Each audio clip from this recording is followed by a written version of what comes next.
Hey guys, it's Ross, Scotland on the Space Couch today. Continuing with this, we're going to take a look at the sea skiff on Kef Bir. Now, I'm just going to probably just call it Ray's skiff when I'm talking through the various details, but I did like this craft. It does have some superficial similarities to the ski speeder we see in The Last Jedi, but I did like how these both independently were articulated based on the wave action of the ocean. So there you see it there, you can see the profile view here, and there of course you see the waves on Kef Bir. And as we discussed in the Death Star Ruins spread, massive ocean waves, and what God knows what the currents would be like with all of that wreckage. How it didn't just shatter the moon entirely, who knows. But the Force moves in mysterious ways, I expect. So let's see what it says about the sea skiff. The Company 77 survivors maintain 2 cobbled-together sea skiffs for expeditions into the hostile oceans of Kef Bir. These began life as repulsor lift utility vehicles meant to navigate the cavernous interior of the second Death Star as it underwent construction. The riders heavily modified the vehicle cores, affixing other fragments of armour as a growing body shell. These include what appear to be fragments of Alliance starfighters that must have piggybacked their way to Kef Bir with the Death Star debris. The skiffs need to be lightweight enough to be agile, but sturdy enough to survive the crashing Kef Bir waves. Their repulsors hug the ocean surface, letting them rise and fall with the waves. Flying at a higher altitude risks the vehicles getting slammed by a surprise swell. And the fact file, Rey uses skiff number 1 to head to the Death Star wreckage, breaking her own rule for usage. Janna follows in number 2, with Finn also aboard. The wool used by the riders for warm clothing on the plains also works well for high seas garments, as the natural waxes in the fibres efficiently repel water. So, repulsor lift variable ballast generator is this here. Hinged outrigger can elevate 90 degrees, as I discussed a moment ago. This, and obviously I think both of them do that in the film. Starboard iron jet nacelle with exposed water cooling vanes. And that does kind of look like it might come from a starship. Now what's this up at the top?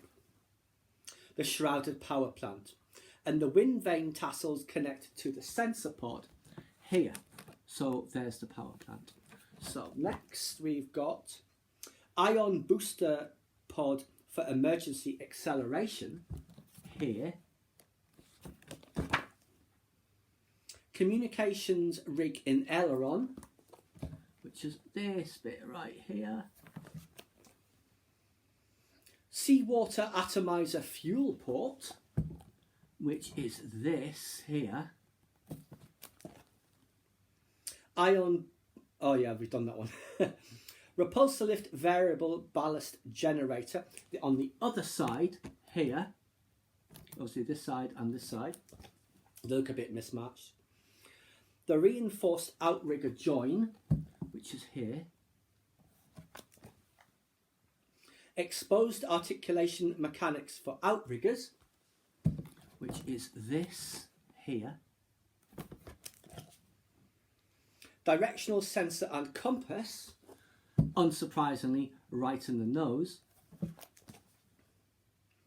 Sensor port from previous vehicular incarnation, which is this here. And next to that is a cargo bed with watertight cover, which is this. So that would come off, I guess, and you see the cargo bed. The stabilizer keel wings, which are these. Fin keel with buoyancy vacuoles, which is this here. Oop. Pulley system linked to rudder. Oops, sorry, which is this here. Life-preserving flotation pods tied to retaining cleats, which is this tube here, and I think that might be one also. fish and debris catching nets, mesh can be magnetised to gather technological debris. And that is this. And I assume the same on the other side as well. And those are all of the little bits there. But on the Kef Beer High Seas, it says, the oarback riders keep their 2 sea skiffs moored in the nearest sheltered coves during their inland treks. When the tides allow, sailors use the skiffs to venture into the waters to harvest such bounties from the sea as fish, fibrous kelp, and floating wreckage from the Death Star ruins. What about all those millions of tons of toxic waste seeping from the wreckage every year? Those fish are going to be real tasty. The skiffs typically carry a crew of 5 for such expeditions. A pilot, 2 riggers and 2 angler gatherers. As per Janna's orders, only 1 skiff is dispatched at a time, so that especially tumultuous waves won't wreck both skiffs at once. So, the moons orbiting near Kef Bir churn the tides to enormous proportions. A controlled balance of ion propulsion and ballast control is needed to keep the sea skiff riding the giant crests. And that is what this picture is about. Now, we do see the side view, and it says about sailing into danger. Since it is a custom vehicle that lacks properly machined systems and automated mechanisms, Ray must work hard to muscle the sea skiff's outriggers and rudders into position. She has had experience with wind-operated sail skiffs on Jakku, but the titanic waves of Kef Bir are an all-new white-knuckle challenge for her to conquer. And we see on that side view, power plant was originally part of an interstation transport vehicle, and that is the circular piece there.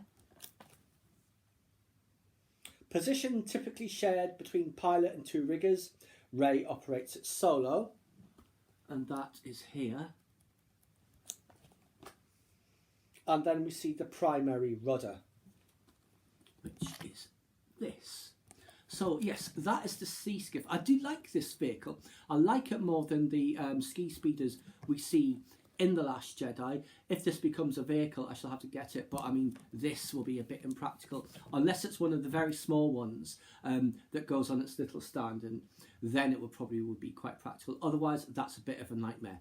But there you go, guys. That is just a look at the sea skiff from The Rise of Skywalker. Please subscribe to my channel if you enjoyed this content. Leave me a comment or suggestion for a common topic you'd like to see discussed, or like the video.